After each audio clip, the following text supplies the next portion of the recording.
ancient history, archaeology, and the unexplained. Not knowing where to begin, that's where many people leave their search of knowledge at. It's personally always on my mind, figuring out what's the right way to jump into topics like these. So this YouTube channel will be used as a way for me to record what I've learned. It'll also be a way for me to gather what information, primarily from you guys, on what I should be reading or studying next. For context, I'm extremely interested in the esoteric, the occult, and the alchemical readings of the past. I don't primarily believe in a lot of supernatural occurrences, but I do believe we are far from knowing what's actual truth, because we all know and understand how much covering up the people in charge have done. So I've always kept note of the many things that I've heard or glanced over, things that have ended up talking up to stories, misunderstandings, or mythologies. Such examples would be like the pyramids or the existence of extraterrestrial beings, which leads me to a really big issue that I have. People haven't been paying too much attention to what was released in the news a few years back, at least in my opinion. The US Department of Defense officially established the Unidentified Aerial Phenomena Task Force, or UAPTF for short, in August of 2020.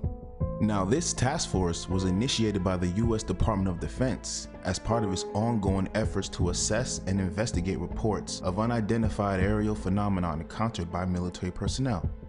The exact details of the decision to release the UFO footage to the public may vary, but one significant event that contributed to the release was the publication of 3 videos in 2017 by To the Stars Academy of Arts and Science, an organization co-founded by former Blink-182 musician Tom DeLonge.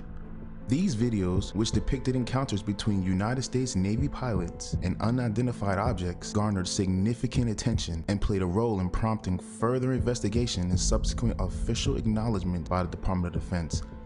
So basically, the United States government officially recognizes the existence of these supposed UFOs, or now known as UAPs, and with these findings have released hundreds of videos that they deliberately did not release to the public, showing unexplained aircraft recorded by their own military and more. Everything from sonar, radar, video footage, and eyewitness testimony. Things that would be sufficient for most cases if this was a trial. So, since at least the 1940s, people have possibly been set up as being crazy, sentimental institutions. Newspaper articles that were ridiculing the local farmer for claiming aliens were responsible for the crop circles, or the local factory workers who witnessed the UFOs. All ridiculed, jobs lost, names rubbed through the dirt, all for the government to come out almost 80 years later to pretty much say, yeah, UFOs are real. We've known about them for a long time. Yeah, I don't respect that. The floodgates are now open. Now everything needs another looking at. Now everything deserves another perspective, an open one. And this may have to include ancient myths, certain traditions that I once wrote off. So that begs the question, doesn't it? What else could the governments of the world be hiding? Will they soon start to admit aliens live amongst us? Or that we weren't the first advanced civilization of humanity? What else could be real? As I asked these questions, I decided to go back on one of my older thoughts from a long time ago. Most people I respect throughout history had a lot in common. They seemed to be connected to the esoteric or the occult in some way, and especially connected to alchemy and hermeticism.